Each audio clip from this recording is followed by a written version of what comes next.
Welcome into Chicago Bears Now. My name is Harrison Graham. The press conference at Halas Hall has concluded, as we heard from GM Ryan Poles, head coach Matt Eberflus, followed by team president and CEO Kevin Warren. Lots of topics were discussed.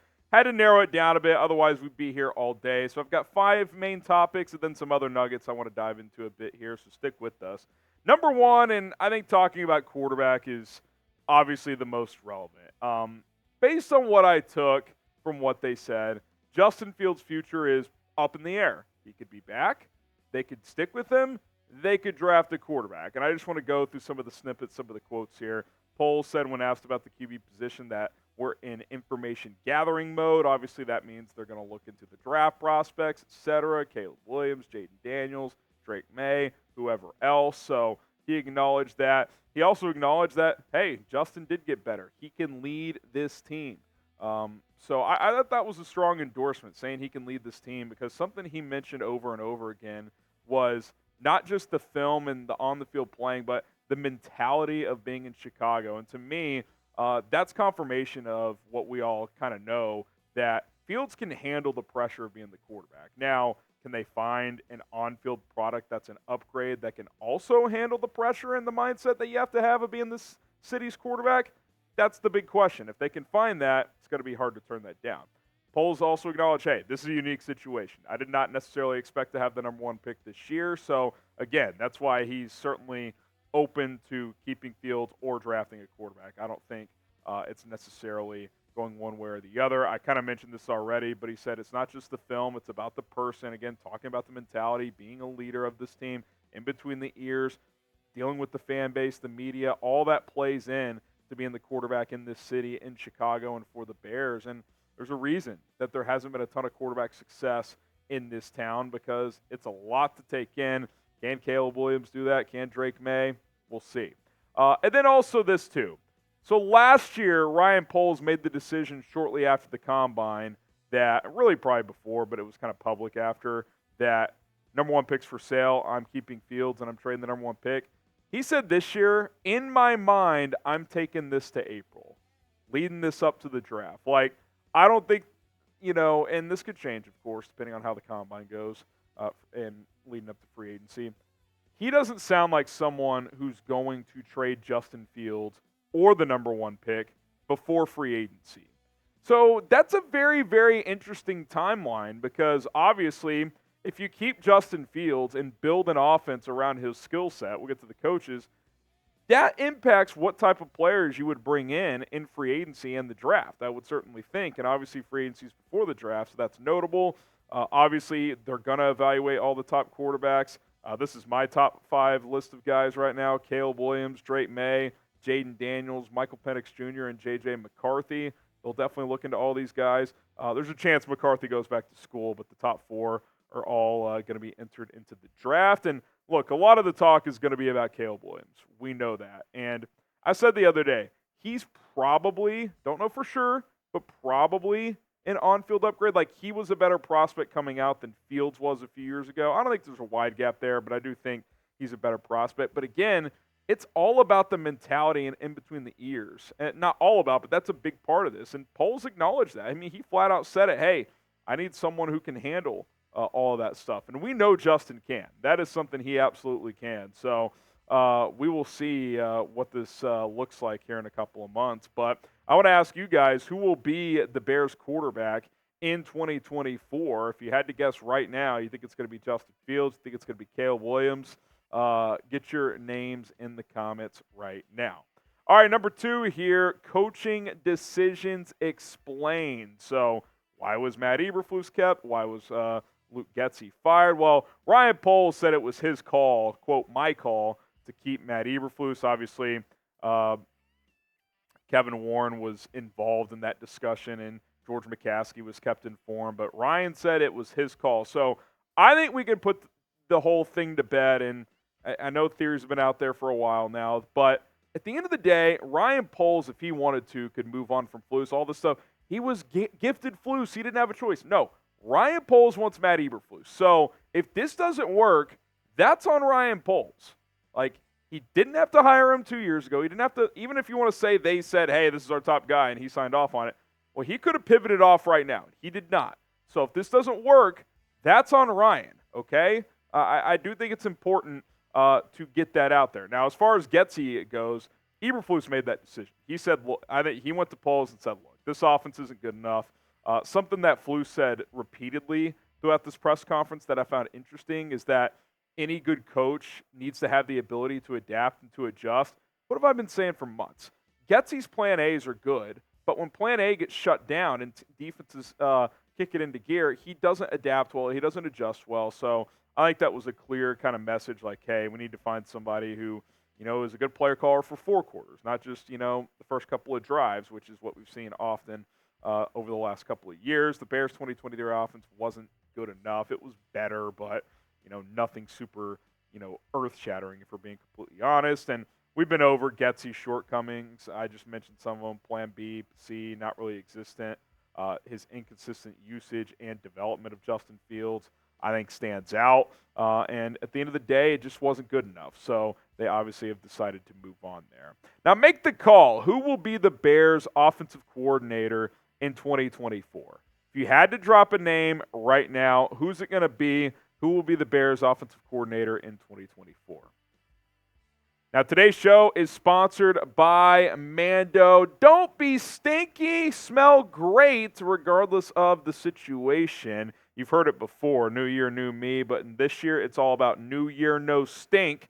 Today's show is sponsored by Mando, from the makers of Loom deodorant. Mando is here to make sure this year you showcase your best hygiene. If you suffer from stinky feet, stinky armpits, or even smell bad below the belt, then Mando is here for you, as the Mando doctor developed a clinically proven odor blocker. Get $5 off if you're a new customer right now with promo code CHAT at shopmando.com. That is shopmando.com, promo code CHAT. The Mando starter pick includes a solid stick deodorant, cream tube deodorant, 2 free products of your choice like body wash, deodorant wipes. There's some other options as well, and free shipping. Don't be the smelly guy in the car when traveling. Don't be the smelly guy at the gym.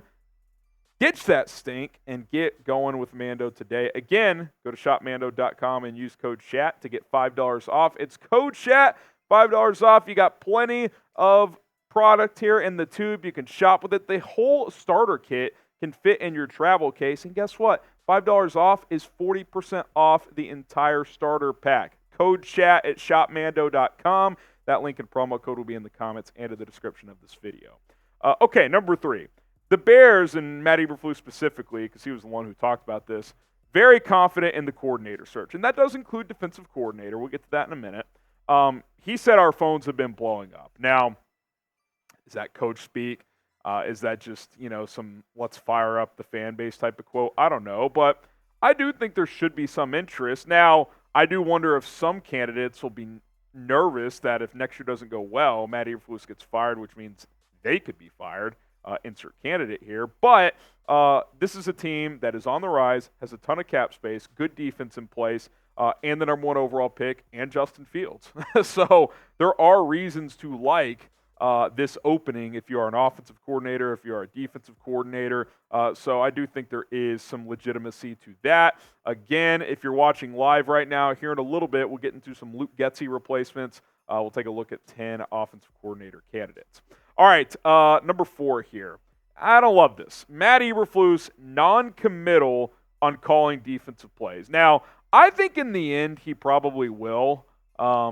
He would really have to sell Ryan Poles and Kevin Warren and whoever else of going back into that CEO role, because I thought his value increased this year when he took over play calling after the Allen Williams debacle, because the defense was awful last year. It was awful in week 1, the one game Allen Williams called, and then it got better. Was it perfect? No, but it certainly got better throughout the season. Flus needs to call the defense. If you're going to keep him as your head coach, he needs to call the defense, because that's where a big chunk of his value is, in my opinion. I said it all year. He's a really good defensive coordinator. He's just an okay head coach. So if you're going to keep the okay head coach, obviously you hope he improves there, I think him calling the defense is vital. Now, he needs to either promote a defensive coordinator, someone like Bergonzi, or Phil Snow or whoever, or John Hoke, or hire somebody. Someone needs that title to help with the prep throughout the week. I get that. That's a lot of hours throughout the week that Flus could help elsewhere. But he needs to call the defense. At least that's how I see it. Subscribe to the channel today. It's going to be a wild offseason for the Chicago Bears. It already is. Busy day over at Halas Hall. So hit that sub button. We've got you covered all season long when it comes to the latest Bears news, rumors, coaching buzz, draft, free agency, tons to cover, trade rumors. Stay tuned. All right, number 5, and Jalen Johnson, kind of indicated this, but it's good to see the GM say the same. I am very confident Jalen Johnson will be back. Jalen Johnson is obviously a very good football player, but Ryan Poles, when asked about Jalen Johnson, said, quote, Jalen isn't going anywhere. So if you were concerned at all about Jalen Johnson, and this was him a couple of days ago, as you guys know, he hopped on 670th score and said things have been positive. I think something gets done soon. I wouldn't be shocked if any day Jalen Johnson got an extension because I think both sides are in a good place. I think, it's one of those things that, time kills all wounds, and Jalen Johnson played so well after the trade deadline when the Bears opted not to trade him. I think his price tag went up, and I think the Bears have acknowledged he's a player that they have to keep. You obviously see his grades there. So, he will be here. Again, worst case scenario, you have the franchise tag, but I'm actually even confident that an extension gets done in the somewhat near future. All right, some quick rapid-fire nuggets here. No contact with Jim Harbaugh. This was officially the awkward moment of the press conference because it had to be asked if Ryan Poles reached out to Jim Harbaugh, but of course Matt Eberflus was sitting right there. I tweeted out a clip about it. Go check it out. But Ryan said, I have not reached out to him. He's the head coach at Michigan. We're rolling with Matt, and he explained why. This is an interesting one, too, that I don't know if I love either, but I guess it could be okay. And I do think these are the two best positional coaches offensively. Chris Morgan, the offensive line coach, and Jim Dre, the tight end coach, are staying, and that's regardless. Flus got followed up like, hey, will the new OC have to absorb them? And he basically said yes. So whoever takes this offensive coordinator job is going to have to work with the current O-line coach and tight end coach. Now, part of me is like, shouldn't we just let the offensive coordinator handpick his staff? But apparently that's non-negotiable, so they're going to stay in place. I do like number 3. They're open to different offensive styles because, Matt Eberflus really wanted that Green Bay-style offense last time around, and obviously it didn't work. Doesn't mean you can't go with that type of offense, but I think it's going to be important to be adaptable, adjustable, be open-minded to different schemes. Also being open-minded again with the number 1 pick. Ryan Poles kind of kept it vague, but he said he was asked, would you trade the number 1 pick again? He said, I'm open to anything. So, that phone can be wrong, if you will. So we'll see. Again, I think this will be a tougher decision this time around. I think last year it was pretty clear the whole time he was going to trade that pick, but this year it's more 50-50. He was also asked about the 5th-year option on Justin Fields, and he said, no decision right now. We have plenty of time to evaluate. And guys, let's be honest. I mean, you don't have to make a decision there for a while, number 1. And number 2, you're evaluating rookie quarterbacks. If you decide to draft a quarterback, you're not going to pick up the 5th-year option. You're going to trade him, and another team is going to make that decision. So obviously I didn't expect him to really say anything more than that. All right, lots there. Kevin Warren talked a lot about the stadium. I will add that too. He sounds like to me someone who would like to get the stadium built in Chicago, which, hey, that'd be fantastic. If they could keep the stadium on the lakefront downtown, that'd be dope. A new stadium. He's diligent in that project, so we'll see how that plays out. But lots going on at Halas Hall. A lot of things I liked that I heard. Some things I didn't love. But we just have to wait and see where things go from here. Make sure you subscribe to the channel for more Bears content.